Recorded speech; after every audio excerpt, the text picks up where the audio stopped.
दोस्तों अय्यार वेद अंकित में आपका स्वागत है। दोस्तों हमने कुछ समय पहले देखा कि हमारे army chief Upendra Dwivedi ji IIT Madras में गए हुए थे।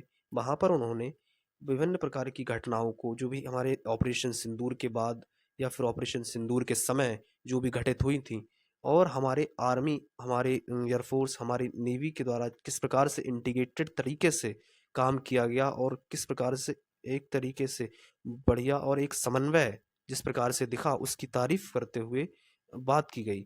लेकिन एक घटना जो या फिर हम कहें एक बात जो कहीं न कहीं हम लोगों को मन में रह गई या फिर हमने इस बात के बारे में सोचा। उन्होंने कहा कि हो सकता है कि जल्द ही भारत और पाकिस्तान का फिर से युद्ध हो या किसी प्रकार की कॉन्फ्लिक्ट फिर से स्टार्ट हो। हमारे मन में इस बात को समझने के लिए या फिर हमारे मन में ये सवाल आया कि ऐसा क्या हो रहा है पर्दे के पीछे या फिर ऐसा क्या हो गया है कि हमारे आर्मी चीफ के द्वारा इस प्रकार का बयान दिया गया। क्योंकि हमारे आर्मी चीफ पाकिस्तान के आर्मी चीफ तो है नहीं जो बात बात पर न्यूक्लियर बॉम्ब की धमकी दे रहे हैं या फिर बात बात पर भारत को उड़ाने की, भारत पर मिसाइलें मारने की धमकी दे रहे हैं। भारत एक जिम्मेदार देश है और भारत के चीफ भी, भारत के आर्मी चीफ भी एक जिम्मेदार व्यक्ति हैं। उनके द्वारा जब कुछ बात कही गई है उसके पीछे कोई ना कोई कारण जरूर रहा होगा। यदि हम इस चीज को समझने का प्रयास करते हैं, जब हम इस चीज को समझते हैं, तब हम देख पाते हैं कि जिस प्रकार से ऑपरेशन सिंदूर से पहले पहलगाम में जिस प्रकार से 26 लोगों को धर्म पूछ-पूछ कर वहां पर मारा गया था, किस प्रकार की निर्ममता पूर्वक वहां पर लोगों की हत्या की गई थी पाकिस्तान द्वारा स्पॉन्सर्ड टेररिस्ट के द्वारा। उसी के उसी के कहीं ना कहीं रिप्लाई में या फिर उसी की प्रतिक्रिया स्वरूप भारत ने सिंधु जल समझौते को खत्म कर दिया था या फिर डिसमिस कर दिया था।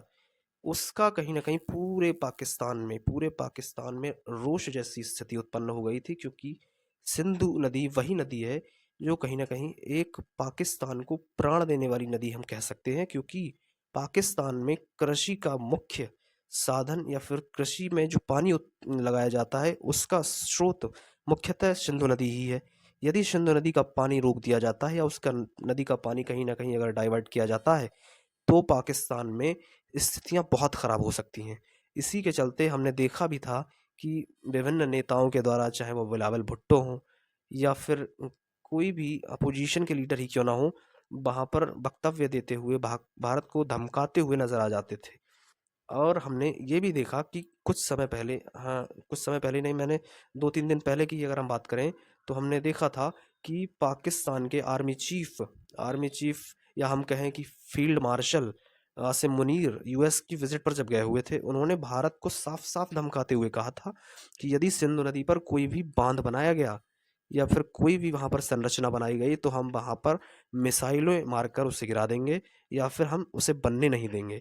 इसी क्रम में पाकिस्तान के पीएम के द्वारा भी इसी प्रकार का कुछ वक्तव्य दिया गया, क्योंकि पाकिस्तान के पीएम एक पपेट सीएम है। जो उनके पाकिस्तान के आर्मी चीफ बोल देंगे वही वो बोलते हैं, एक प्रकार के पपेट ही है। इसी क्रम में हमने देखा था कि हमारे देश में इसका कहीं न कहीं कोई भी प्रतिक्रिया सामने नहीं आई, क्योंकि हमने जब इस बात को ही ख़त्म कर दिया है कि हम सिंधु जल समझौते को मानते ही नहीं हैं, तो हम इस पर बात ही क्या करेंगे। भारत इस बात के लिए प्रतिबद्ध है कि भारत अपने किसानों की ज़रूरतों के हिसाब से सिंधु नदी पर बांध बनाएगा और उस नदी के पानी को उन तक पहुँचाएगा। इसी क्रम में जब हम आर्मी चीफ के बयान को देखते हैं, तो कहीं न कहीं वो सच होता हुआ दिखाई पड़ता है।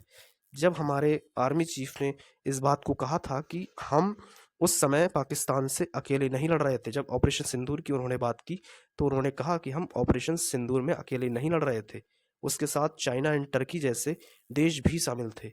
चाइना ने तो हमारी आर्मी की एग्जैक्ट लोकेशन भी पाकिस्तान को प्रोवाइड कराई थी। इस सब को ध्यान में रखते हुए हमने कहीं ना कहीं एक पुख्ता इंतजाम किए हुए हैं और हम इनसे लड़ने के लिए पूर्णतः तैयार हैं। हमारी सेना भी इनसे अच्छे से टैकल करने के लिए तैयार है। हमने इनको बार बार इस बात को कहा है कि यदि भारत के ऊपर कोई भी तिरछी नज़र डालता है तो भारत उस नज़र को निकालना या फिर उस आँख को निकालना भी जानता है, और हम ऐसा करेंगे। इसी प्रकार की इन्फॉर्मेटिव वीडियोस के साथ फिर मिलते हैं। धन्यवाद।